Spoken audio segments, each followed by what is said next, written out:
Martin Luther King was an important leader of the American civil rights movement. He advocated nonviolent protest to oppose racial discrimination and promote equality for people of color in areas such as education, employment, and voting rights.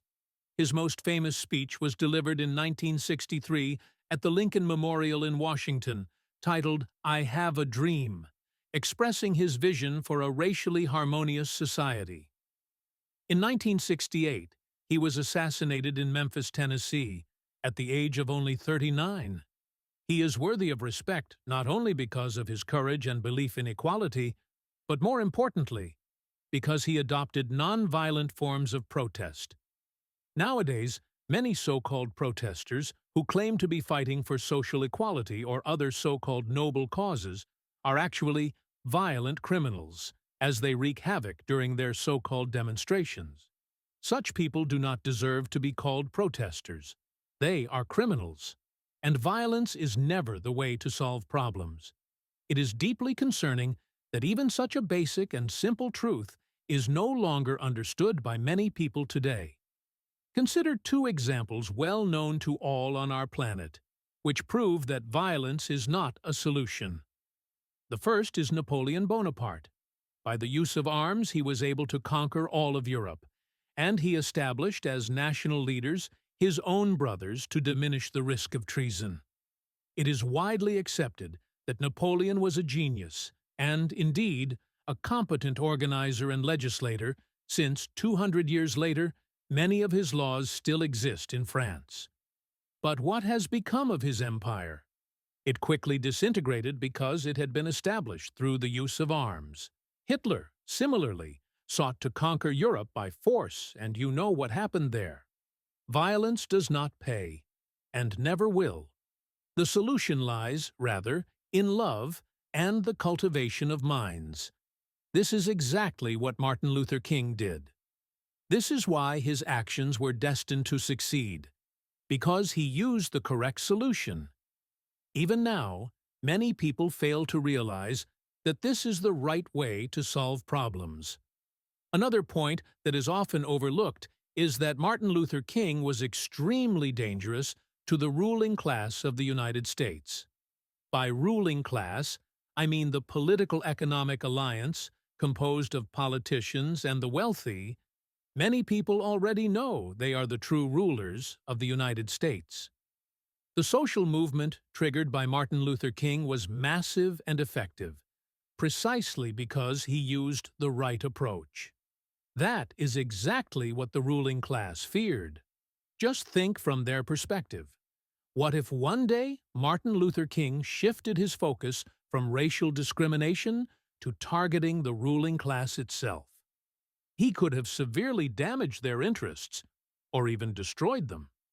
Remember this: whenever the ruling class faces a united populace, they are most afraid and powerless.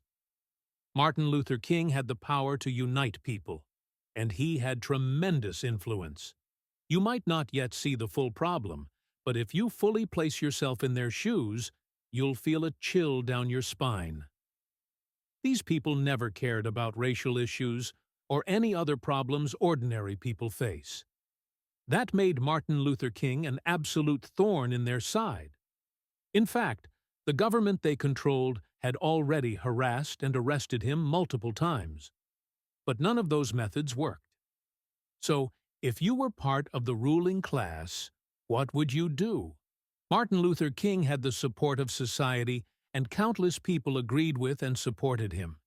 If the ruling class wanted to slander him or destroy his massive influence, it would be extremely difficult, if not impossible. Could they buy him off with money or power? That was out of the question. He simply wasn't that kind of person. Could they imprison him? They had already tried before and failed, and doing it again would only provoke stronger public backlash, causing more harm than good for them. So if they wanted Martin Luther King to shut up and stop being a threat, there was almost only one method left. That was to kill him. After all, without the man, there would be no problem. So that's what they did. Martin Luther King, only 39 years old, was killed.